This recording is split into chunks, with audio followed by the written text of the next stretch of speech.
Assalamualaikum warahmatullahi wabarakatuh.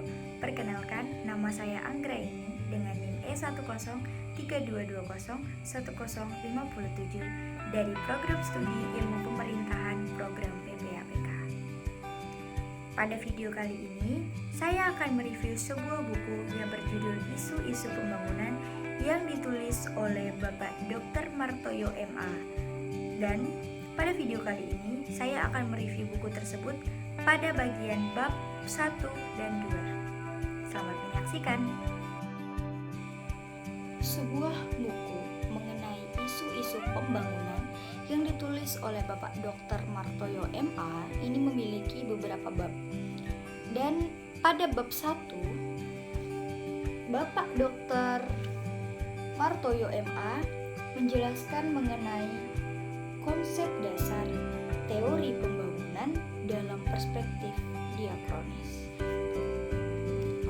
Pada bab ini, Bapak mulai mengemukakan tentang apa itu pembangunan yang dijelaskan secara terperinci baik menurut para ahli maupun menurut pandangan perspektif penulis.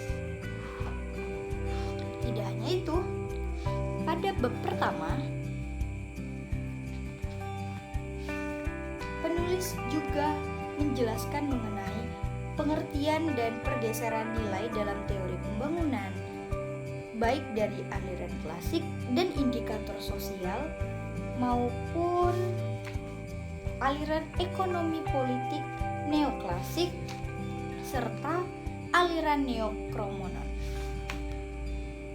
Penulis menjelaskan secara rinci mengenai apa itu konsep dasar teori pembangunan dalam perspektif diakronis.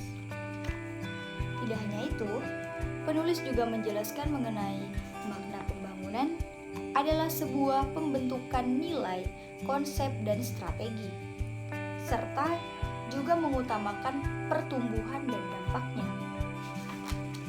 Penulis juga menjelaskan tentang ketimpangan antar spasial dan antar sastra, pergeseran paradigma pembangunan, tentang pengembalian prioritas trilogi pembangunan, tentang nilai-nilai keadilan dan kemanusiaan, serta pemitosan pembangunan atau suatu desakan tanggung jawab. Menurut saya, pada buku isu-isu pembangunan ini, penulis memang menjelaskan secara terperinci apa saja konsep dasar teori pembangunan dalam perspektif diakronis. Penulis tidak hanya menjelaskan tentang apa itu pembangunan menurut para ahli, namun penulis juga menjelaskan apa itu pembangunan menurut pandangan perspektif penulis sendiri.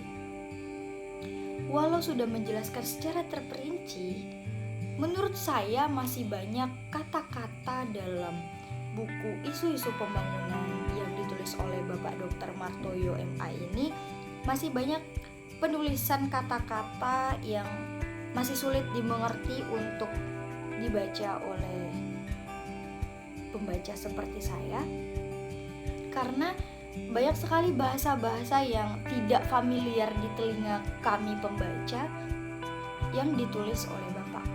Serta Bapak juga menjelaskan banyak sekali kata-kata yang berbelit-belit menurut saya pada bab 1 ini. Walau penjelasannya yang sangat-sangat terperinci, tapi menurut saya pada buku ini masih mempunyai kelebihan, yaitu masih banyak kata-kata yang digunakan tapi terdengar tidak familiar di telinga pembaca. Selanjutnya, kita akan membuka ke bab kedua. Pada bab kedua, penulis menjelaskan tentang paradigma dalam pembangunan. Di sini penulis menjelaskan tentang secara singkat apabila orang itu sering berbicara tentang pembangunan. Mungkin di sini penulis menjelaskan mungkin sebenarnya yang dimaksud dari pembangunan itu akan dijelaskan pada bab ini. Di sini penulis menjelaskan tentang paradigma baru dalam pembangunan, menjelaskan tentang pada akhir dasawarsa pada tahun 1950-an, banyak NSB mulai menyadari bahwa pertumbuhan tidak identik dengan pembangunan. Di sini penulis menjelaskan semua aspek-aspek yang merangkum tentang pembangunan pada tahun 1950-an. Di sini penulis juga menuliskan tentang apa itu what has been happening to property.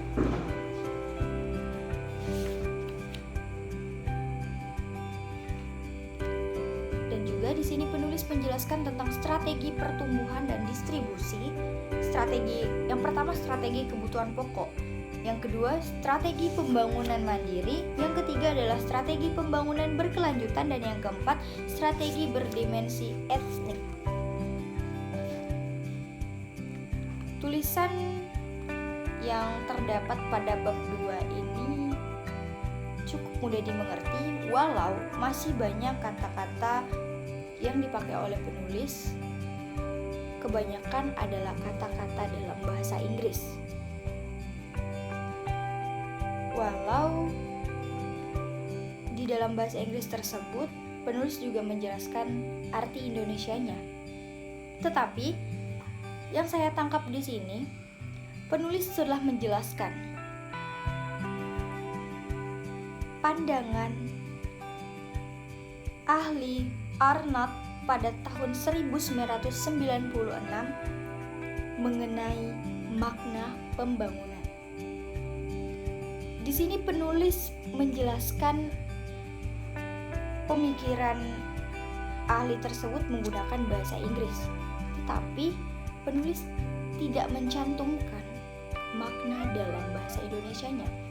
Walaupun itu terkesan sangat